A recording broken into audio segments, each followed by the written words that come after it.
Well, hello again, everybody, and welcome to the newest episode of Semi-Pro. My name is Dalton Baird. You may know me better as Barra Digital, and in the studio with me, I've got my good friend. Hi, I'm Josh Clements. You may know me better as Brit Edit. And in light of the release of the long-awaited Kong vs. Godzilla, the remake of the 1962 film, that we also watched. If you want to check that one out, we'll link it. We watched Peter Jackson's King Kong, and we're going to talk about it. And it was much more enjoyable than Kong versus Godzilla. I will say I was very pleased that Kong does not spend the whole movie throwing rocks at things. He does Uh, throw one he does rock. throw. He does. Well, is it throw or is it more of a crush? It's more of a crush, but I'm counting it just because it wouldn't be much of a Godzilla movie or a Un- King Kong movie. unfortunately, unfortunately though, it does not involve unbreakable ropes. Although we have seen from the trailer, we haven't seen Kong versus Godzilla by the time this has come out. We've only seen the trailers. And in one of the trailers, he is being hoisted in like a net of ropes. So I'm gonna hold out hope that Kong vs Godzilla kept the famous subplot of the original, wherein a man invents unbreakable ropes to And hold no Godzilla one down, cares. and no one cares because they're too obsessed with berries. Although that one was instead of instead of being carried by balloons, he was being carried by planes in the new movie. So Yeah, it's not which really is all that you accurate. know disappointed 0 out of 10. You can check in next week for a review of the Snyder Cut again. It is interesting that we went from a 4-hour movie. 3 hour movie to a 3 hour movie. Right, yeah. Eventually, these going to get down to like 1 minute reviews of 1 minute clips on YouTube. Right. That's the plan. That's Uh, the that's idea. the goal. That's the goal of life. Yeah. But yeah, this was.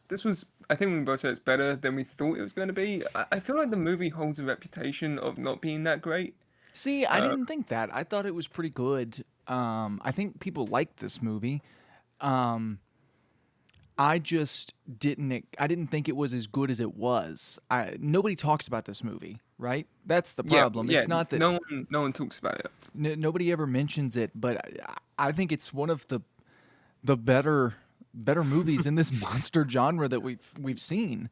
Well, I Um, think I think part of the issue is it came out in 2005, and this was Peter Jackson's first movie following Lord of the Rings, and it's like, how do you live up to that?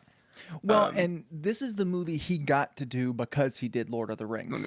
right, the same way that I don't know if people know it's a common practice, but if a director has a lot of style and a passion for a project, he'll do a really generic sort of studio projects beforehand to get the money and traction so that he can make that project that he likes to make. Right, and this seemed to be that for Peter Jackson. I mean, he's talked about countless times that the original King Kong was his inspiration for getting into filmmaking in general.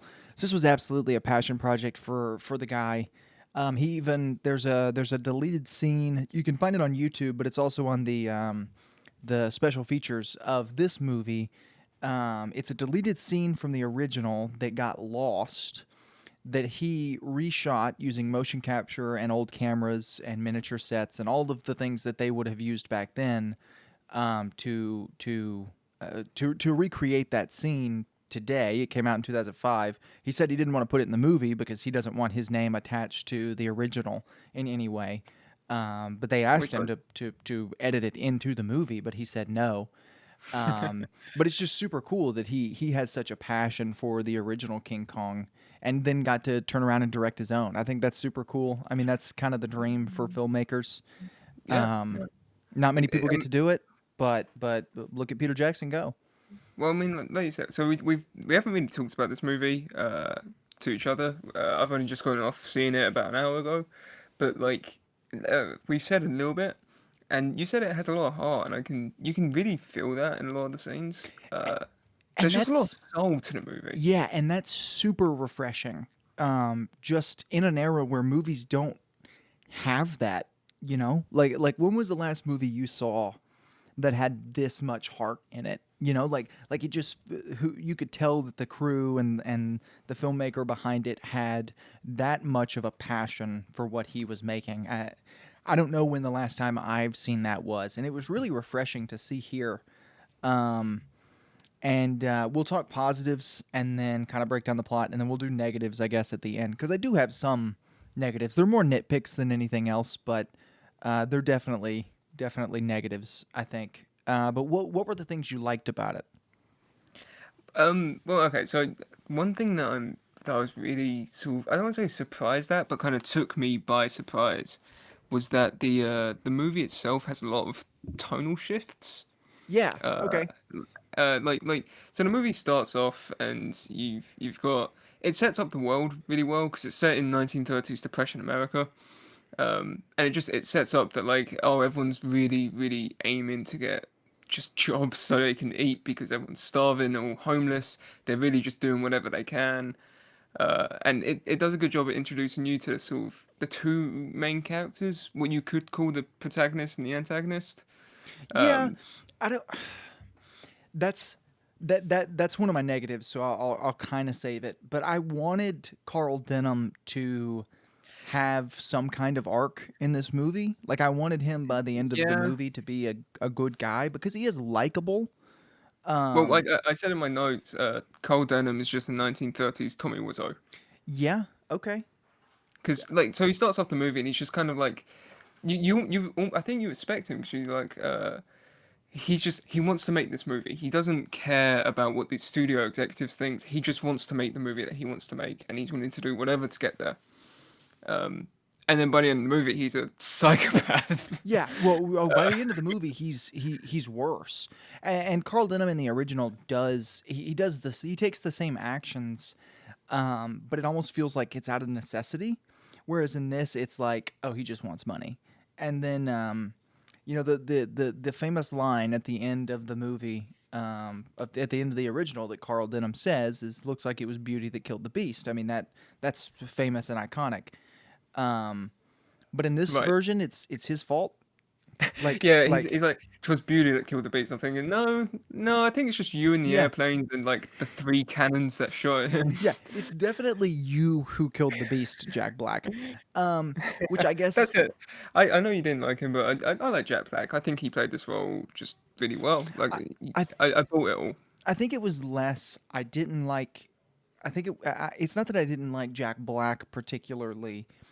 It's I didn't necessarily like this characterization. Yeah. Is more it. Jack Black did a great job. Stellar, way better than I expected him to do, knowing that he was in the movie, which is what I can say about most of this movie. Way better than I expected. My Oh yeah, absolutely. my biggest positive is going to be Kong himself, because they Mhm. managed to give. There was some creepy stuff, and we'll talk about that later. But they managed to give him like a genuine personality, which is something I don't think any other version of Kong has been able to do. Like there's that scene where he snaps the dinosaur's mouth open and then he just starts playing with it. Do you Like mean the he's best scene in the movie? yes, absolutely. But he just starts playing with the playing with the dinosaur's mouth and it's Yeah, he just starts going like cloop, cloop, cloop, cloop. yeah, and like making fake noises for the dinosaur. It's incredible. It's such a good scene and there are all these little character moments with Kong, which I think is a benefit of having Andy Serkis in there doing the mocap. Um, And having him cook all of the meals. right. I didn't realize he was in the movie He, I, outside of that. he's a comedian of an actor, and I don't think anyone really talks about it because he's usually, I don't want to say he's hidden behind motion capture, but he's certainly a pioneer in that field, so he kind of gets lumped in with that. But like as a genuine actor, he dives right into whatever role he's in. He just has fun with Absolutely. it. He's a Like gem. I always think of Claw from Black Panther and Age of Ultron, and it's just like he doesn't care about the movie he's in. He doesn't care if it's going to be a good movie. He's not trying to make the scenes anything more than they are. He's just like, oh, I'm playing this guy. He's just this dude. I'm gonna have fun with it. Screw Yeah. it. Why not? And he was missing an eye as Claw too, right? He had that squinty eye as Claw. Isn't that right? I just remember him going, womp, womp, womp. But yeah, this movie in general was just quite good. So the first hour is kind of New York and the ship. Carl Denham's trying to make this movie. Jack Denham. Uh, Jack Black's trying to make this movie. There's so many characters in this Oh film. yeah.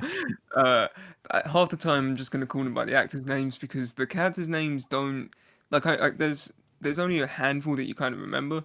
Yeah, But yeah, so he's trying to make this movie. He's got this ship, and he finds a struggling actress. So he's like, "Hey, come with me. I've got this script by this author that you happen to love. So come with me. We're gonna go shoot on this ship, and we're just gonna sail and make a movie." It we're was going very to like Singapore. We're going, we're going to Singapore. yeah, which was a It blatant lie. it was very like I don't know. I just got very like disaster artist vibes from it. Yeah, that Like makes sense. he's just it felt like at first until you get even when you're on the island and Kong's in it, you feel like you're watching a movie about how a movie was made. Yes, I do agree. I think setting it in the 30s helped with that. It's almost very Yeah. Ed Wood esque Well, in that a lot of way. the movie is like a lot of the movie is just kind of a love letter to the 30s movie. Absolutely, I would say the whole thing is Yeah, from yeah, beginning to end. This whole, which goes back to Peter Jackson's passion for it. right, But yeah. setting it in the 30s, at first, when it first opened in the 30s, I thought it was going to be a detriment. Like I thought it was going to be a negative. Because I was thinking, just bring the story to 2005. Like you don't need to set it in the 1930s. But I think the more it went on, and when you're on the island, it doesn't really matter. Like you can't really tell. It's the like it. None of that really matters other than the fact that they've got Tommy guns instead of, assault Which is like rifles. that's a great scene because they have like natives on the island who they kill some of the people with spears and then they just come in with Tommy guns. Yes. Well, they do try to sacrifice Naomi Watts. I mean, come But yeah, on. yeah. Well, Uh, it's weird to think that Kong versus Godzilla is probably going to be the first modern Godzilla movie. Like I know the others were made to keep in touch with the times. I'm talking like this is the first movie where Kong's going to be in the 2000s. Yeah, because I When you've think, had like 16 Godzilla movies. yeah. Well, so this will be so there's two original King Kong movies that took place in the 30s, and those were modern day. And then there were two in the 70s. There was a movie and a sequel in the 70s. This is the only standalone King Kong movie to not have a sequel, by the way. Interesting. Even though, as an April Fool's joke, Peter Jackson said that he was doing a sequel and had fake concept art mocked up, and said that they were making a remake of Son of Kong, Oh, which was hilarious. Um, that's another reason I love Peter Jackson. He's like Andy Serkis. He just has fun with yeah, movies. He makes things that he wants to make, and yeah, sometimes they're not all good. I'm looking at you, Country of Machines, or Mortal Engines. That was its name. oh, Uh, forgot about that. yeah, exactly. Everyone forgets about that. But like, he seems to just have fun doing what he does, Oh and I yeah. really love that. But yeah, so that will be the first one to take place in the 2000s because this one takes place in the 30s. But at first I was like, just move it up. Like, there's no reason for it to be here. But making a borderline shot for shot remake of this story, I don't think would work in modern day. Like, I don't know how you could work in TikTok into the King Kong story. Um, I love to see them try. right. Anne is she's just TikToking the whole experience while she's being dangled from the Empire State That, Building. that's what Carl Denham's actually just making a series of TikToks and he's on a yacht. Right. Yeah. It's a web series. It's not a movie anymore. Um, I think in the one from the 70s, Carl Denham isn't in it because it's not about a filmmaker. It's about an oil tycoon instead who goes to Skull Right, Island to search right, for yeah, oil. But that movie's bad, so we're not going to talk right, about it yeah. And much. well, it's like there's no the Adrian Brody character, Jack something or other. He's Right. like the first mate on the ship, uh, and in this he's actually got kind of a purpose. Yeah, and he's probably the standout character for me. Standout performance. Because I wasn't expecting that from that character. And it was great. He became the hero of the entire movie by the Right, yeah. end. He takes charge a lot of the time. Um, but yeah, I really liked the fact that it was in the 30s just because that works and it doesn't draw too much on it. I'm not a huge fan of period piece films, No, no, just me because they neither. usually don't add to the story. But I think this one did, and there was a Well, reason yeah, behind yeah. it. Well, like we Um, said, this was just kind of a love letter to the 30s in general. right. Just like even Peter Jackson remaking that lost scene the way that they would have done it, like just like I say, he just loves that movie and he just wanted to make a love letter to that movie. To go even as far as I think we need to talk a little bit about this. There might be some intentionally bad CG to try and emulate like the rear projection that you would have gotten back in those days. There is some actual bad rear projection towards the end of the movie when they're in the car. Yeah, yeah, yeah. But That that was that feels intentional. right. There's a lot of bad green screen on the island, which is Yeah, something I picked up on. And at first, I was like, this doesn't make sense because if you watch Lord of the Rings or if you watch the other scenes in this movie, like it looks it's phenomenal. flawless. It looks flawless, right? Like I mentioned before we started recording, there's a scene where the T Rex pops up behind Anne, and it's probably the best a dinosaur has ever looked in a movie, like CG wise. But then there's some that just look like bad green screen, and I think it was, or I guess my theory is that it was intentional to kind of recreate that feeling um, of of rear projection. There's another scene, the spider pit from this movie, which is a recreation of that lost scene. There's one in this movie, and then he recreated another one to fit in with the other movie. The flare that goes off affects the frame rate of the camera because it's almost strobing. I don't know if you caught this. So when the I did. bugs I thought something looked off. yeah, so when the bugs start moving, they're moving at a slower frame rate the way they would move with stop motion. Little stuff like that is scattered throughout this movie. A lot of little technical stuff that if you keep your eye peeled for, it's just really neat to see. Now, I don't know how much of it's intentional or how much I'm just reading too far into, but it Yeah, feels but like there's also a good chance that they ran out of budget for some of this stuff. absolutely. Because Kong looks phenomenal.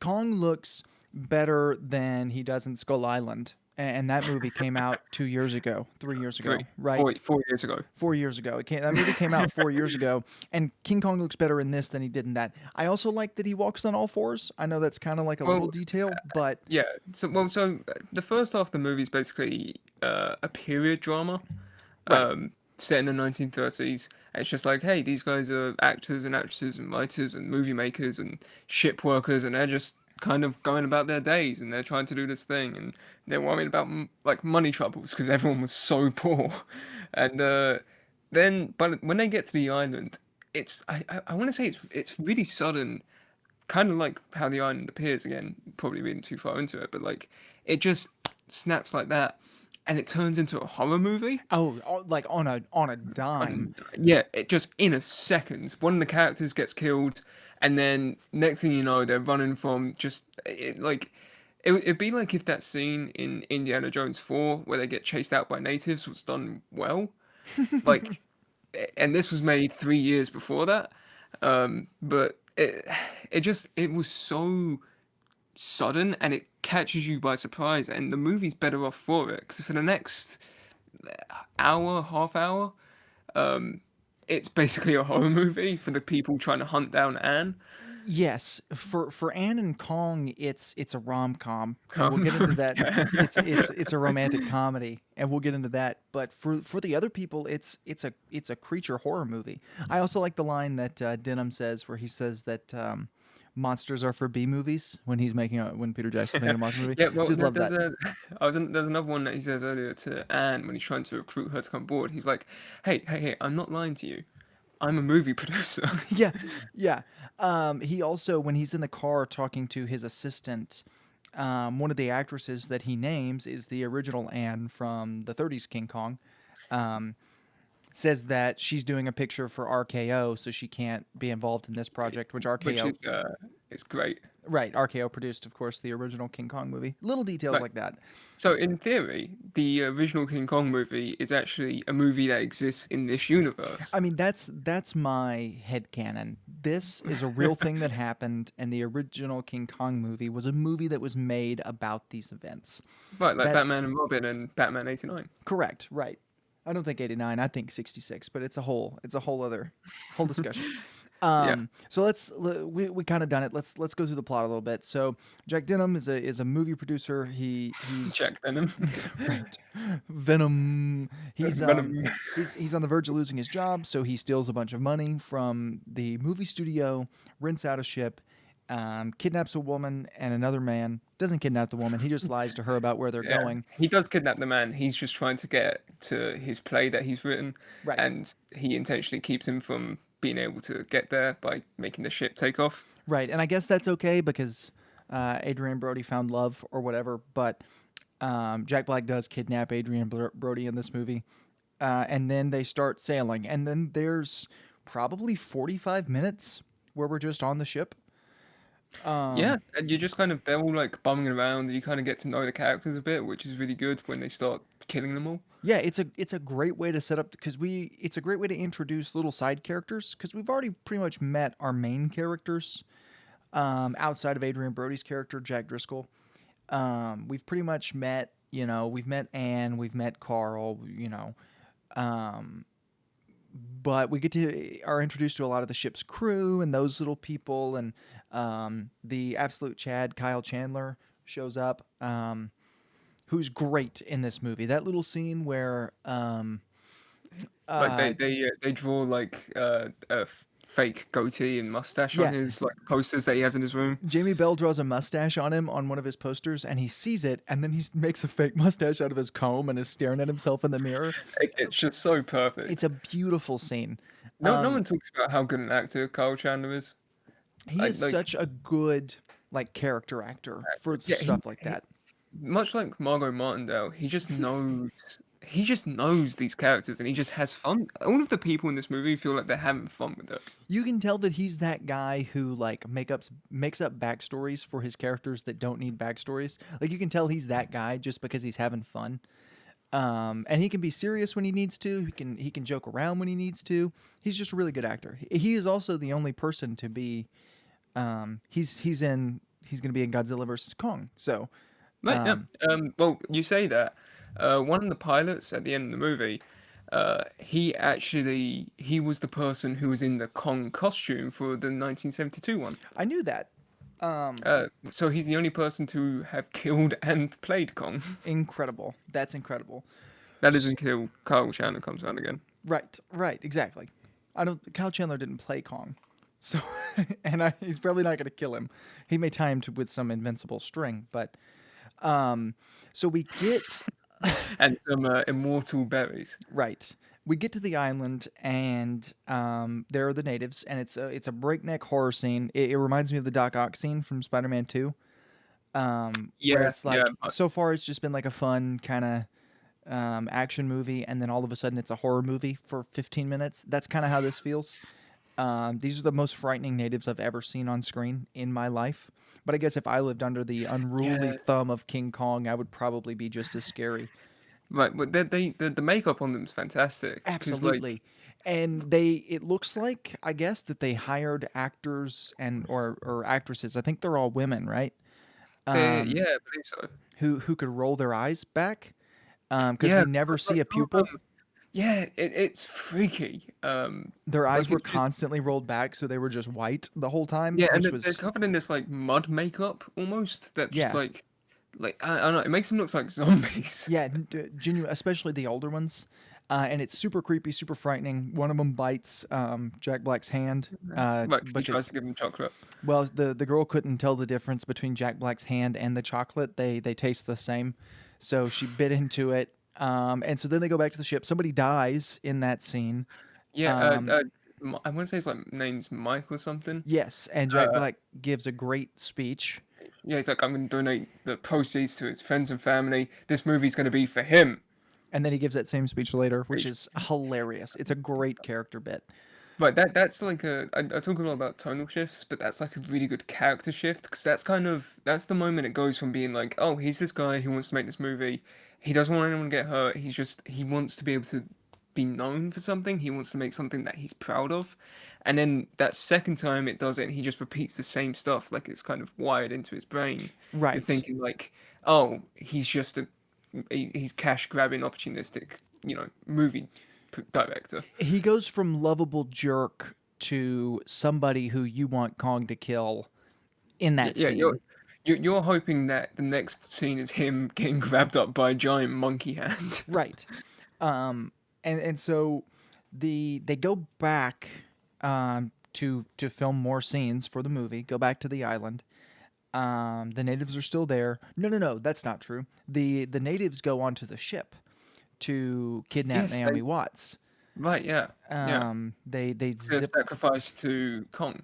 right because she was the most beautiful one. I would say that's She's Colin the only Hanks. female on Right. there. I would I would say have said that that was Andy Serkis. right. That yeah, that's probably true. Could you imagine Andy Serkis being anyway Oh, being I would love sacrificed to himself? what a movie that would have been. It's Andy Serkis in an Andy Serkis buddy cop movie. We were ripped of the opportunity to see Andy Serkis kill Andy Serkis in this movie. We were robbed of that. But anyway, they decided to sacrifice Naomi Watts, and from here on out, it's pretty much the standard Kong story that you've seen. King Kong picks her up and develops Feelings. feelings. In this, they seem to be, Well, okay, so to put it Kong politely, a little more primal on yeah. both Well, Kong ends. in general, Kong just kind of Kong just seems to be like a kid Yeah. almost. Um, Well, I'm more. It's not as creepy for Kong because he's an animal. It's a little creepier on the side of Name me Anne, what? and because it does feel very like physical, which is weird. Did you get that vibe too? Oh yeah, it's like it felt kind of Stockholm syndrome-y. Mm-hmm. Uh, like so she gets kidnapped by Kong, and the movie then shifts into this kind of like she's with Kong most of the time. She's just trying to survive, and everyone else is trying to find their way to Kong. But this island is just killing them. It's basically Australia, and It's then very Jurassic Park through that yeah, that section of the movie.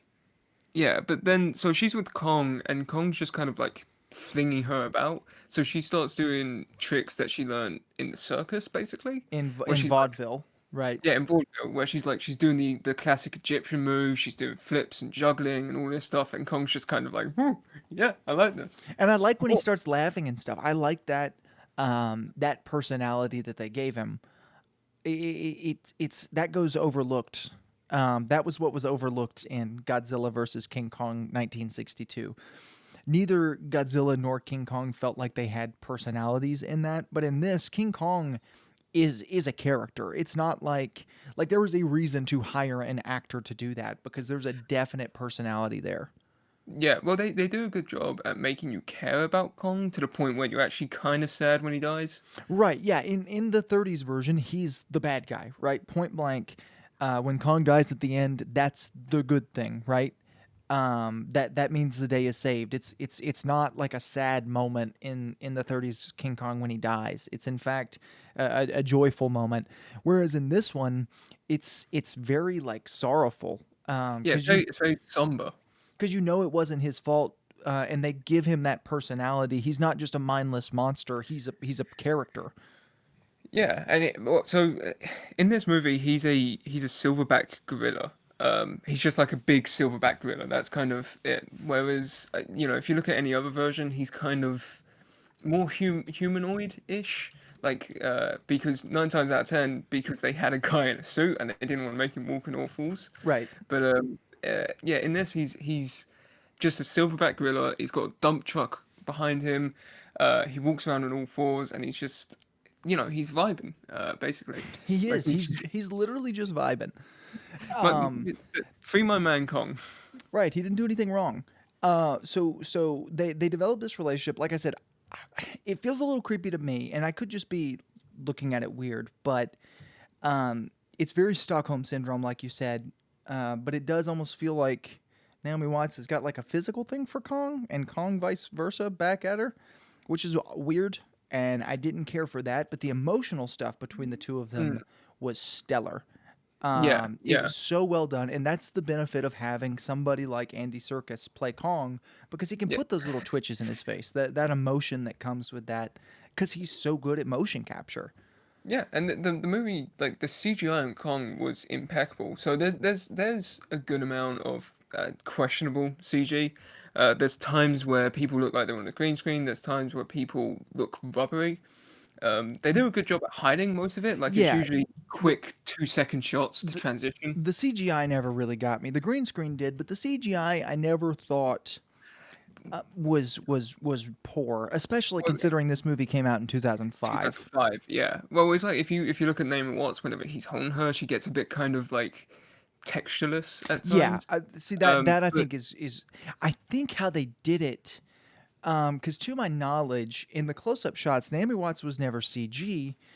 It almost feels like they shot that on a green screen instead of shooting on location with her, and that creates like a divide. Like there's kind of an uncanny valley effect there with the hand scenes. I do Yeah, like where yeah, Kong is tossing her back and forth between all four hands.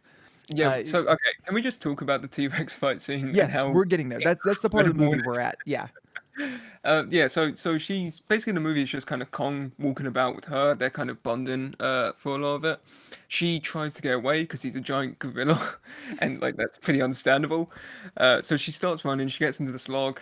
She's being chased by what look like giant iguanas, um, which reminded me of the '98 Godzilla. And I'm very thankful that we watched this instead of that. I think Uh, they're Gila monsters. I think is what they are.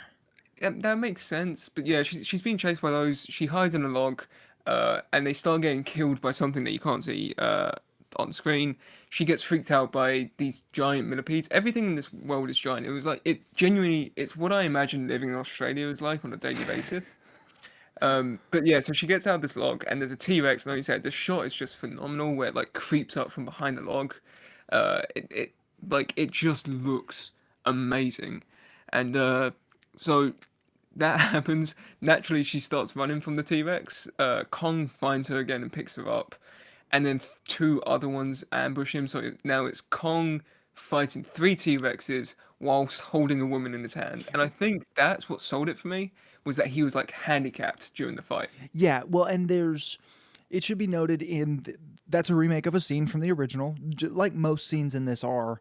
But what they managed to do was up the stakes. In the Make it original, good. he fights one T Rex, and in this he fights three.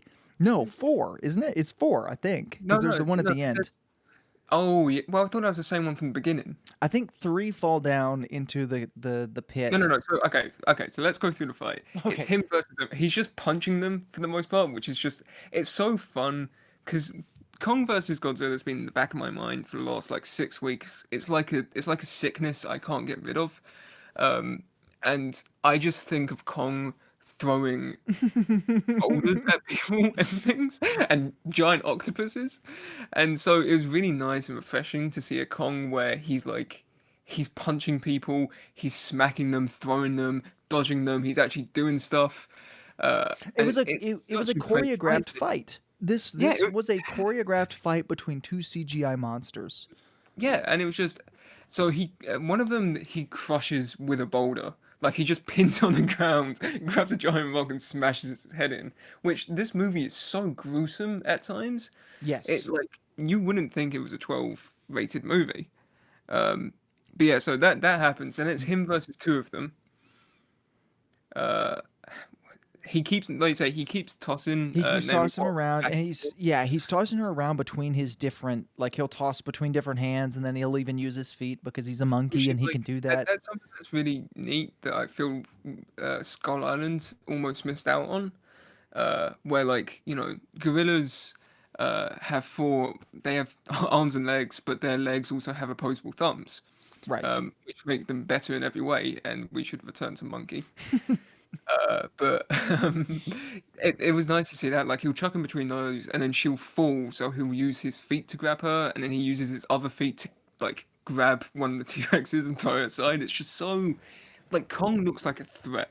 Yes, genuinely, it's probably my favorite he's looked, even including Skull Island. Like I love Skull Island, and I love the size and the scale there. Like this Kong at that size, walking on all fours, I love the scarring on his face, the missing tooth. There's so much detail. Yeah, like his eye. At times you think his eye's been scratched out. Yeah, Uh, because he's doing the Andy Circus eye thing. maybe that's just an Andy Circus thing. Maybe he's got a genuine disability with his eye. Maybe. Uh, But yeah, yeah, so go then ahead. they all fall off a cliff, Yes, and that's when things get interesting. it's probably my favorite scene in the movie. Because Kong accidentally lets go of Naomi Watts and she gets hung up in some vines. And while Kong is fighting another T Rex at the bottom, there's a second T Rex that's tangled up in the vines and she swings back and forth towards his mouth. And he kicks off the rock to swing towards her. and it's such a tense, well done scene. And it's beautifully scored. We haven't talked about the music at all, Oh but it's god, no, beautifully scored. incredible. And except for one scene, which we'll talk about in a minute, and you know what I'm talking about already because you've seen the movie. Yeah. And the T Rex is swinging towards her, and there's nothing she can do. She's tangled up in vines, and then Kong just destroys this T Rex, grabs her, and then they climb back up to the top where there's another T Rex waiting on them.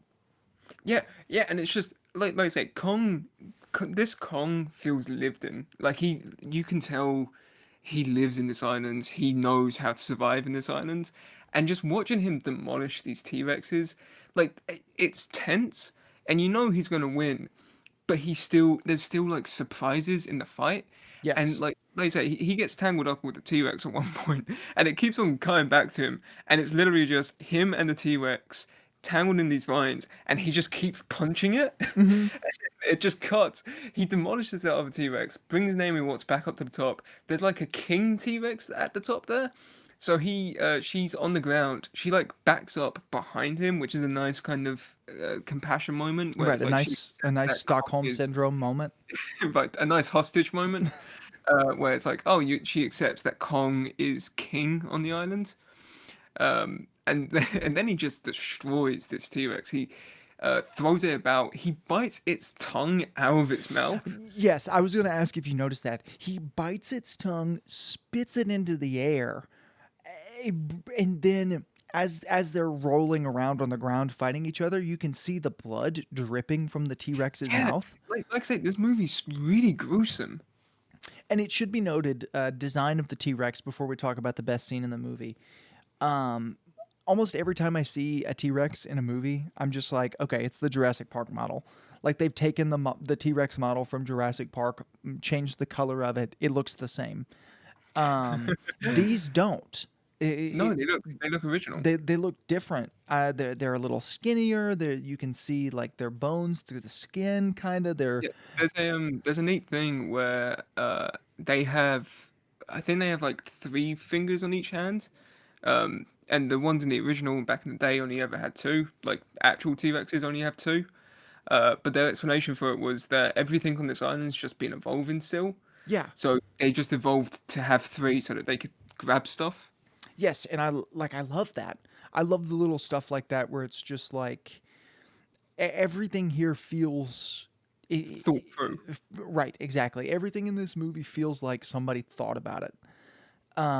So anyway, then Kong, he grabs the T Rex, he grabs the top of his mouth and the bottom of his mouth, and he rips it open, and then smashes his skull with his elbow. And then, as the dead T Rex is laying there on the ground, he takes his head like a trophy and starts puppeteering his mouth. It, it's it is disgustingly awesome. Yeah, I mean, it's such a a victory moment for Well, yeah, this 'cause guy. like it's literally within seconds of each other. He he brutally snaps this thing's mouth open, and then it cuts to like Naomi Watts, who's horrified at all of this, and then it cuts back to Kong, and he's just like bloop, bloop, bloop, bloop. Yeah, he's a little kid playing with a toy. You know, like it's like a puppy. You know, like puppies when they like play with their toys and rip the stuffing out of it, and then just like I don't know, it's great. I love the little character moments like that with Kong. Over the course of this scene, we are cutting back and forth between the rest of our crew, the rescue crew, who's been going on their own adventures. There's the probably the worst looking scene in the movie, which is the The trench, dinosaur one. Yeah. the dinosaur run. And it's not that the CGI is necessarily bad. Once again, I think it's more on the green screen. Nothing really feels like it has any weight. Um, It just kind of like it's there because it feels like it kind of needs to be. Right. It's a good pace moment in the movie, and it's from the original, so I get it. But it feels kind of unnecessary. But it happens, and you get it over with. It's not bad by any stretch of the imagination, but like I said, it's definitely the worst looking to me Yeah, yeah. sequence. And once that ends, they fall into a trench and into a Well, ravine. they split off into two groups, where one of them's That's led right. by the actor guy, Bruce Baxter, Carl Chandler, the Chad, and it's like he takes a group of people with him, and he's just like, "Yeah, I don't want to be here anymore. This sucks. I want to go home. This So is he not just what, he's like, and I can completely respect that. It's not what he right. signed up for. Like he's I an wouldn't want to be actor. on that island either. He's just an actor. He's not, he's not here for a rescue mission. He was here to be in a movie, Right? and Yeah. I get that. I get what Yeah. he's going through, and I think it's a It's fair. right, yeah. And so they leave. They leave, Um, and then the others get thrown into a trench by Kong because they're trying to get to that's Anne. right. And he kills a couple of them. He kills Tom Holland's best mate. Um, he He really kills, does look like Tom Holland in this movie. Jamie Bell looks yeah, just like Tom Holland in this movie. creepily so, creepily Yes. so. If they were to remake this movie shot for shot, number one, you'd get Kyle Chandler to come back. Because he Uh, looks the same as he did 30 years ago. yes, but you would get Tom Holland to come in to play Jamie Bell's part because he was great. He looked just like Tom Holland, and he was good in the Yeah, movie himself. and he was Um, fantastic. But yeah, so his best mate dies, and Andy Serkis's best mate gets killed, and the rest of them fall into this trench. And then it's literally my worst nightmare. yes, no, it's a horrifying, horrifying scene. But the music didn't seem to match with what was going on. No, no, I thought that. It's just like the scene itself was just horrifying. The scene's just a bunch of giant insects crawling about and basically eating a bunch of these men alive. So, which Um, was your favorite of the bugs? when you say favorite, do you mean the one that I would never want to see again? If you had to pick one to keep as a pet, Can I choose? Well, okay, so the thing that made me laugh the most was the guy who like he starts climbing out and then a crab claw comes out of the wall and pulls him in and he's never seen again. yeah, he's Uh, done. He's gone. that just made me laugh because it was so sudden. The weird like mollusk things that start eating Andy Serkis creeped me out. Genuinely, yeah, that was the creepiest one. I think the spiders Yeah, were creepy, but I expected spiders. I didn't know about those things going in. Another no, and thing that's a like creation from the original. That and the spiders from that scene are the only surviving um, images we have from that scene in the original. And they recreated them for this, and they eat Andy Serkis alive, and it's horrifying because one he's slicing them with a yeah. machete, So and like they start crawling over him and it's like one of them crawls over his arm, so he keeps on trying to slice it. One of them crawls over his leg, and then eventually they just overcome him. and you can And see the one on his arm. You can tell he wants to slice his arm off so that right, he'll survive, but he can't make himself do it because of the pain that would come with it.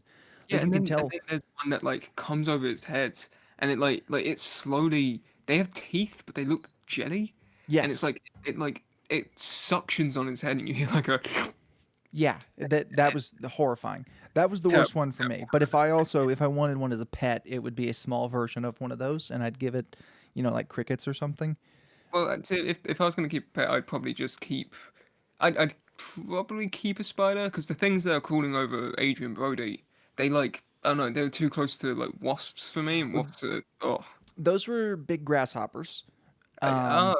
I or thought they were like crickets. They were crickets. oh, okay, yeah, that makes more sense. But yeah, they I love that scene too because he's got so many of these things on him, and Tom Holland just starts shooting him and somehow misses him I with every think bullet. story behind that is Peter Jackson on set while he was directing said, "Yeah, we don't know where the bugs are going to be at. Just shoot, and we'll put them in post." And they did. Uh, but they put him on his body, Why and did they do that? yeah. So he was just shooting at Adrian Brody, and he doesn't kill him. I was thinking the whole time like Adrian Brody's dead, but you can't really apply that logic because Oh, if I you know apply, the you kind of have to suspend your disbelief. yeah, I mean Naomi Watts is definitely dead too, as she's being Like she ran, she gets, she gets thrown around so much. and Wukong is running, and she's in her hand, and he's running on all fours, and she's just plowing into the ground with all that weight every single step. Yeah, she's dead. Oh, She's yeah. been. He also punches one of the T Rexes with her in his hand. I'm like, yeah, her neck is Yeah, snapped. she's dead. Her brain is jelly.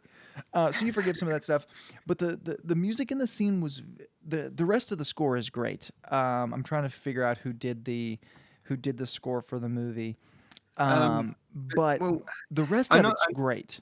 the opening score where they show the Universal logo and it's like 1930s stylized is fantastic.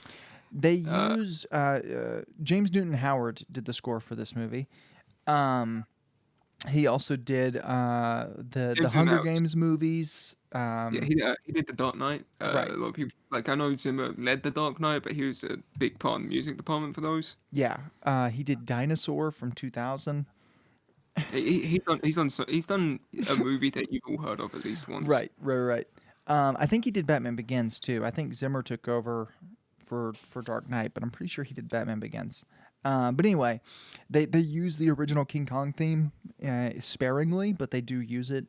But I don't know, that scene itself just felt weird. It It was very quiet and like subtle, and it didn't yeah. really seem like it Well, reflected the scene. everything else up to there has been very bombastic. Yeah, lots of And drums, lots of over the top, and there it's just like really like that's something you use for the somber climax, not yeah, a yeah. scene where bugs are attacking people. Well, the scene itself is just disgusting because, in a way, I kind of liked it a bit more because, like, the scene is just grim, and when you've got no music in it, you can hear every like sludge and slime and like squish of all of the bugs and the clacking of their claws and everything. So that kind of worked out a bit better for me. I would have liked seeing what it's like with a bit more of a bombastic horror score. Yeah, I think it would have benefited from it, but this is when the savior Chad of the movie comes back, Kyle Chandler. Like, He he swings comes in on back, a he saves vine them all. in He becomes the action hero that he wants to be. Uh, right. he Um, sees himself as, I should say. yeah, which is super neat because he does play action heroes in the movies he's in, and here he gets to be a real one. And then this is also the shift for Kyle Denham, Jack Black's character. The film is gone. His movie is gone. He's been filming everything that's happened, and the film got exposed to the light, and it's gone. Like there's nothing left for him to do. So when they get rescued and they come back up to the top, that's when he gives the speech again about the guy's family, and we'll donate the proceeds of the movie to his family. We're gonna finish this whatever. Uh, For Mikey or whatever his name is. right, and that's when he gets the idea to kidnap King Kong and bring him back to New York for the stage play. Right, because his camera got destroyed in the fall. Yes, right. The film got exposed to the light, and so it's Eh, unusable. Yeah. Um, the benefits of shooting on digital, I guess. um, I mean, it's basically like when Christopher Nolan broke an IMAX camera on The Dark Knight. Basically, yes. And so he decided to make Christian Bale an actual Batman and just shot camcorder footage of the whole thing. Right. But yeah, so at that point, he's like, "Oh, if we go rescue Anne, Kong is going to follow Anne, and you've got like 600 bottles of chloroform on the ship because you're illegally shipping animals, which I don't care about. I just want Kong. So A we're going bit to." disappointed they didn't use giant red berries, but that's a whole other Well, I mean, the discussion. giant octopus should have been in this movie. Absolutely, he should have. I'm pretty sure the giant octopus is in the original. Uh, I maybe think. I don't know. Fun fact I found out about after we watched that movie, the prop director, or maybe it was the special effects supervisor on that movie, ate that octopus. Oh, interesting. After it was used on set, he took it home and fed his family with it. That yeah, that's completely normal thing to do. It- well, I was gonna say that reminded me of Cannibal Holocaust because Cannibal Holocaust is one of the few films to feature live animal deaths on screen, and like a lot of this movie kind of reminded me of Cannibal Holocaust. But all of the animals were CGI. All of the animals are CGI, and then instead of like trying to find their way out of the movie with wits, they just used guns and shot everybody. Yeah, this is really when the movie starts to take a dip for me. Yeah, it was about the time I started to lose interest. It's a 3 hour movie, and in a lot of ways, it's neat because the first hour's, uh, New York and the ship and period drama. The second hour is a kind of rollicking action adventure set on the island, and then from here on out, it's just kind of It's a weird combination of the two. it's a weird combination of the two and the rom com. Right. We never see them. Right. It's a rom com between King Kong and Naomi Watts. So they chloroform King Kong. They get Naomi Watts back. She's upset about King Kong's capture or whatever because she's fallen in love with an animal and she wants to get freaky with it. And So they ship it back, and that's when it fades to black, and it cuts to 1930s New York again, where the King Kong show is happening. Kyle Denham is booked out a theater. I would presume it's the first show, and they're Yeah, going seems like to it, yeah. show King Kong to the world. Yeah, he's like he's mingling with the producers that he screwed over and in the movie, and they're like, "Ah, you've done it again, Carl. You've sold out the arena." And then Colin Hanks is just looking over him from the balcony, and he's like, "Hey, like 16 people died for this. Yeah, I have a scar on my face, and Yeah, I've I'm got a upset burn about scar it. and PTSD, Yeah, and you haven't done anything for me." right. Uh, And so we see that, and it leads to another one of my favorite scenes from the movie, because it's still while we're at the very beginning of this New York stuff, where King Kong breaks out of his chains, and he's just ripping through this 30s era theater. Beautiful. well, yeah, so Jack's like watching his theater. He's watching a play that he wrote, I think. Um, it was a play that he wrote specifically with Anne in mind because he likes Anne. He thinks that she's with Cole and she's like operating on the whole Kong thing. She's not. She's just kind of doing her own stuff because she objects to it all. So he goes to the showing. He talks with Colin Hanks and they're like, man, Cole's just a complete idiot and just a complete dick to all of us. Um, so yeah, then Kong starts breaking out, and he just tears through so many people, and Yes. like he flips over the theater. He's like breaking all of the seats, just destroying everybody. And Carl's like, okay, maybe it wasn't the best idea. Maybe I shouldn't have taken this giant animal, and I should have invested in those unbreakable ropes that that guy offered me that one time. Yeah, that one guy down in Japan. I should have bought his unbreakable string so that we could carry this guy via balloon. And then it kind of gets Repetitive? kinda, yeah. I mean, it's a story you've already seen. Yeah. It's the iconic part of the King Kong story, right? It's King Kong, just gallivanting through New York, Godzilla style, destroying buildings with Naomi Watts in his hands, and then to get away from the destruction. I like the ice skating scene. I will say that.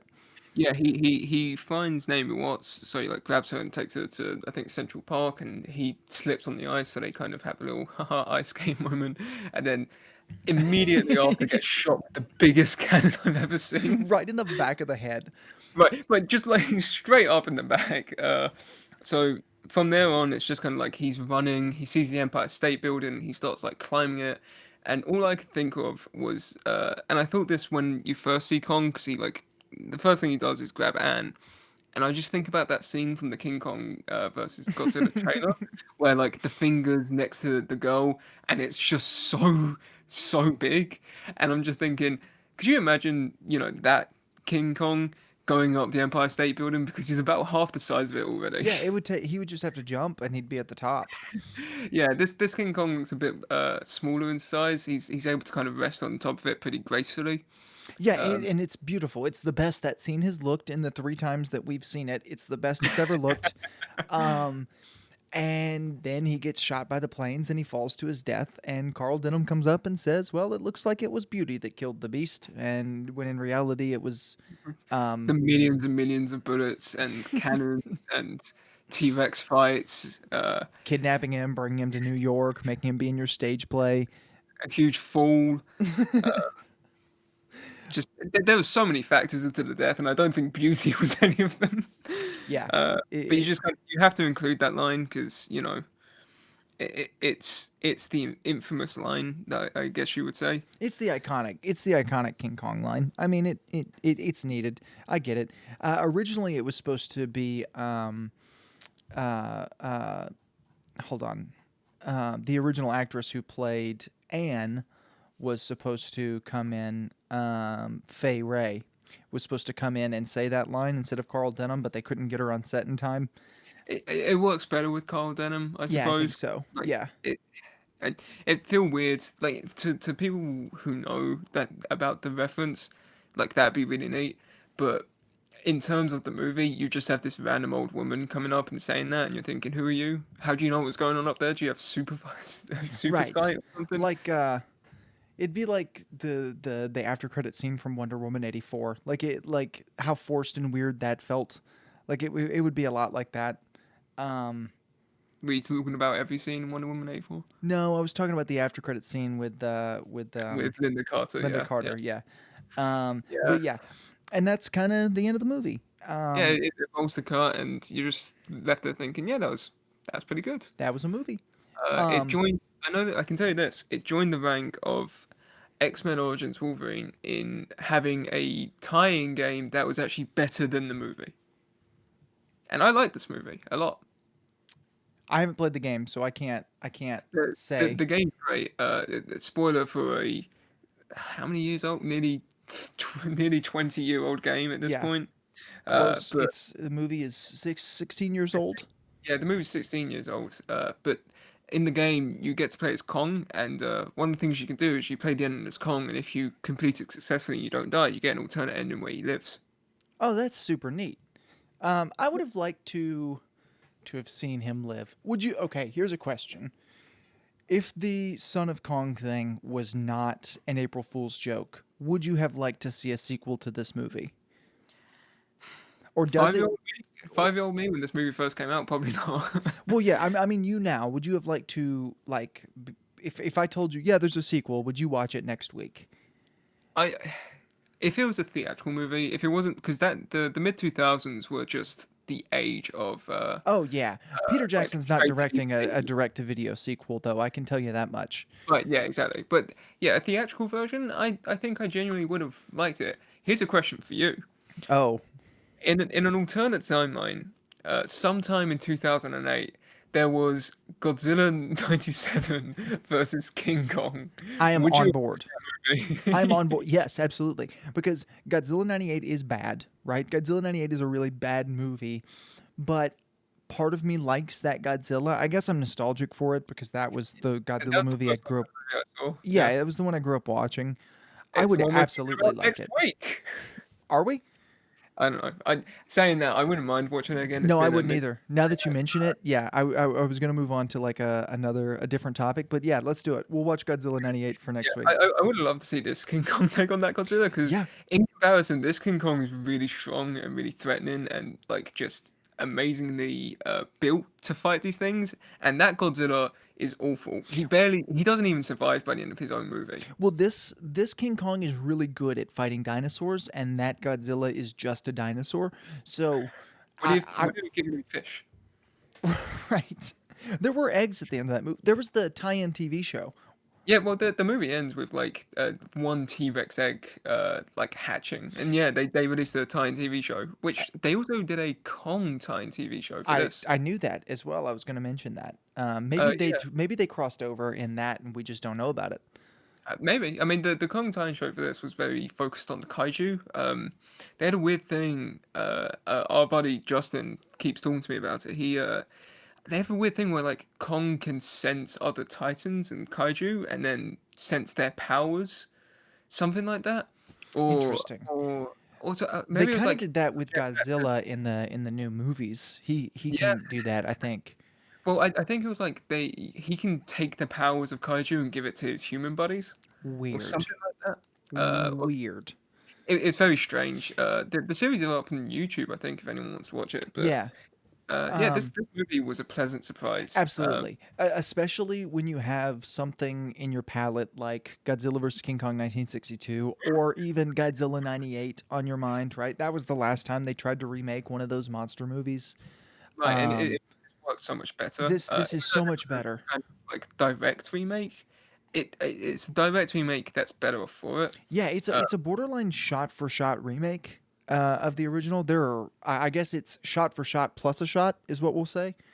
well, Um, see, you get reboots of movies like Spider-Man where it happens every 5 years, or Batman where it happens every 3 years, or something like that. And so this was a reboot. This was a remake of a movie 70 years before it was released. well, it was Like, 40 years after the last time it had been remade, yeah, but exactly. even then, like that's a long time. Especially with how special effects go in filmmaking techniques, that's a massive leap in technology. Yeah, we've seen Kong done in three different ways. We've seen him done in stop motion. We've seen him done in a suit, and then we've seen him done in CGI, and this to me is the best looking version, and it's probably. I may get some flack for saying this, but as somebody who's seen and enjoys the original from the 30s, this is probably my favorite version. I see. Um, I haven't seen the original from the 30s. I'm still torn between this and Skull Island because I I do watched love Skull Skull Island Island. pretty recently, and I really love Skull Island. Skull Island is certainly more fun, but Yeah, this yeah. has just got, like I was telling you, there's a level of prestige that it feels like King Kong movies try to hit, just because the first one wasn't, because you think of Godzilla and the first Godzilla is, but the rest of the Godzilla movies are more just like fun destruction films. Um, and But they're Godzilla, monster movies. what was that? They're monster movies. Right, yeah. The first King Kong was never really that. It was a lot like this. This is a monster movie, like way down on the list. The first thing this is a character driven film, and there's some prestige that comes with that. Kong Skull Island doesn't necessarily have that. It also doesn't need that. We're kind of past that in terms of what we want from our King Kong movies. We don't need to see King Kong fall off the Empire State Building again. But I'm glad we've got this version of it because it was done so well. So I'd say it's probably my favorite. Andy Serkis is so good, and he He's so so good. sells being King Kong in this movie. And I know we talked about the ending, and I didn't really feel the runtime until about the last 40 minutes. Well, yeah, the last kind of the third act for me is when it starts getting to being a bit of a drag. Um, like when Kong's out and about in New York, that's when it starts to feel a bit kind of like, like you know where this is going. You've seen it all before. Just Well, get not there. only have you seen it before, it's also just kind of like generic action movie stuff or Yeah, monster movie yeah. stuff, and it's like, that's And this fine, movie, this movie feels like it should be worth more than that. right? Yeah. Um, but all in all, I was blown away. I don't know why more people don't talk about this movie. Yeah, yeah. I mean, I would. We compared it to Jurassic Park a lot earlier. I would put this movie on par with Jurassic Park in terms of story altogether, storytelling, special effects, wonderment, all of that stuff. I would put this movie on par with the first Jurassic Park movie easily. Um, and it's like nobody ever talks about it, and I don't really know why. I think it might be, we were talking about. I don't know that I've ever seen this movie before. Now I thought I had, but I don't know now watching it that I ever had. I realize that I've just seen clips on YouTube and bits of the game. I think. Yeah. Um, Um, and it's like this movie's so much better than I thought it was in my head. And like I said, I just wish more people talked about it because it is so good. I think it's probably one of Peter Jackson's better movies. Um, I don't know. yeah. It's interesting. Well, like I said, I think it got a bit overshadowed from Lord of the Rings because technology-wise, I think a lot of this kind of took over from that. And I haven't seen Lord of the Rings in a long time. I've never been a big sort of like, oh yeah, Lord of the Rings is my favorite movie trilogy of all time. It's my favorite movie of all time. I've never been that kind of guy. I haven't seen them in a long time, so I couldn't really tell you. Like, I'm not going to say this with any kind of certainty, but I imagine that the CG in this is probably not too far off from the CG in those. I would have to And think not because the CG in this looks so good.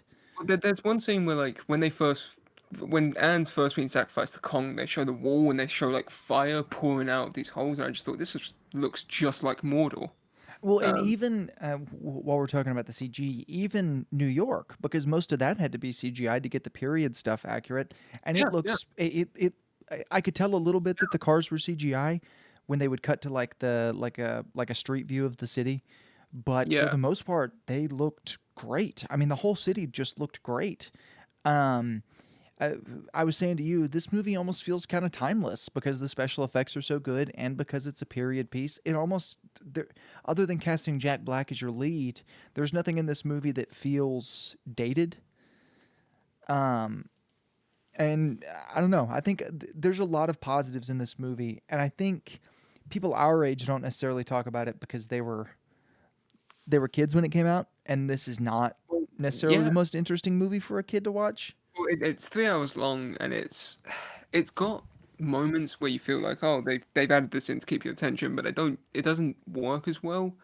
But yeah, I mean, I guess I think it's just this movie kind of flew under everyone's radar because it's a love letter to a different time of movies and a different genre of movies that weren't in popularity at that point. Like it's only within the last couple of years with Godzilla that kind of reinvigorated people's interest in kaiju.